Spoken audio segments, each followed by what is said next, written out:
Hello friends, welcome back to my channel. আশা করি তোমরা সবাই খুব ভালো আছো, সুস্থ আছো। তো কালী পুজোর বিসর্জনের পরেই ছিল ভাইফোঁটা। তো ভাইফোঁটায় তো তেমন সেইভাবে ব্লগ করিনি, কিন্তু ওই কিছু ভিডিও ক্লিপস তুলেছিলাম। তো প্রথমেই সকাল সকাল স্নান দান করে, এখন তো আর শিশির তেমনভাবে পাওয়া যায় না, আর শিশির নিতে গেলেও ভোরবেলা উঠতে হয়, তার জন্য তো এমনি চন্দন ঘষে তারপর কাজল পেতে ভাইফোঁটার জন্য রেডি করলাম। তারপরে দাদা স্নান দান করে চলে আসলো।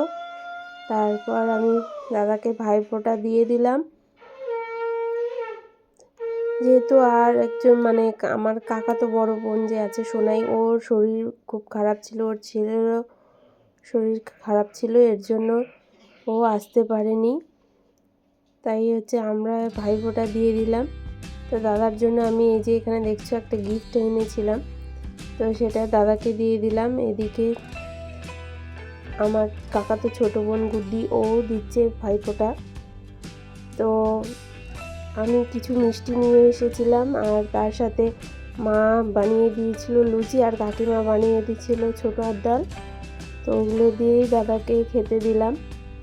তারপরে একে একে আমি আর গুড্ডি তো দিয়ে দিলাম দাদাকে ফোঁটা। তারপরে আসলো রিয়ান আর রিশান প্রথমে দিয়ে দিল, কারণ রিয়ানের স্নান হয়েছিল না। রিয়ান বলতে আমার দাদার ছেলে, আর আমার ছেলে। এই যে দেখতে পাচ্ছ রিশানকে দিল আমার মা ফোঁটা। মা বলছিল যে আমাকে তুলিস না, কারণ আমি ভালো মতো সাজিনি গুজিনি, শাড়িও পরিনি, আর বাবার যেহেতু শরীরটা খারাপ, এর জন্য এবার আমাদের ঘরে কোনো আয়োজন করিনি। এটা কাকিদের ঘর, তো কাকিদের ঘরেই মা রিশানকে ফোঁটা দিচ্ছে। আমরাও দাদাকে ফোঁটা দিয়ে নিলাম। এরপরে রিশান তো এতগুলো মিষ্টি আর লুচিটাও ভালোবাসে, তো এতগুলো মিষ্টি তো সব খেতে পারবে না, তো মা একটা ওকে খাইয়ে দিল। তারপরে একটু লুচি আর ছোলার ডাল খেলো, তাও সব খায়নি, অল্প একটু খেয়েছে। তারপরে আসলো রিয়ানকেও ফোঁটা দিল। ওর যেহেতু স্নান দান একটু দেরিতে হয়েছিল, তাই স্নান করতে করতে দেরি হয়ে গেছিলো, তার জন্য ফোঁটাটা ও পরে দিয়েছিল। আগেই ওর দেওয়ার কথা। আসলে রিয়ান তো বড়, আমার দাদার ছেলে, রিশান আগে বিয়ে নিল। এদিকে দেখো, এইখানে রিয়ান চলে এসেছে। এই যে আমার মা ফোঁটা দিচ্ছে। এরপরে কাকিমাও আমার কাকিমাও রিয়ান আর রিশানকে ফোঁটা দিবে।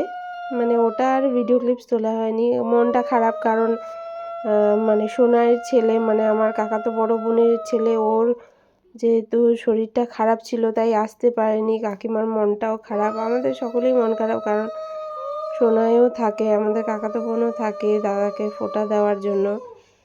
তো এবার ও ছিল না। তো একে একে সবাইকে ফোঁটা দেওয়ার পরে তারপরে আমরা নিজেরা ওদের খাইয়ে দাইয়ে তারপরে আমরা নিজেরাও একটু খেয়ে তারপরে একটু বিশ্রাম করলাম। আর মা এদিকে ঘরে মাটন রান্না করেছিল দুপুরে, তো আমাদের ঘরেই খাওয়া দাওয়া হলো। তো এই ব্লগটা এই পর্যন্তই। ব্লগটা যদি ভালো লেগে থাকে অবশ্যই আমার চ্যানেলটাকে সাবস্ক্রাইব করো, লাইক করো, শেয়ার করো, কমেন্ট করো। So guys, by.